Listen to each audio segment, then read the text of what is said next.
Welcome to Tech. In this video I will tell you that how to take screenshot on Vivo phone. So let's get started. If you are new to my YouTube channel, please subscribe my channel for tech related videos. So there are two ways to take screenshot on Vivo phone. First one is scroll up, click on S capture and press long screenshot, then press save and screenshot will be added to gallery. Now if you want to take custom screenshot, then click on rectangular screenshot. So drag it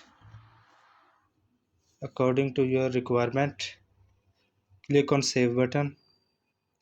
Screenshot will be added to your gallery. So this is the first method. Now second method is press power button and volume down button at the same time. Release the buttons when the screen flashes and you hear a camera shutter sound. This indicates that screenshot has been captured.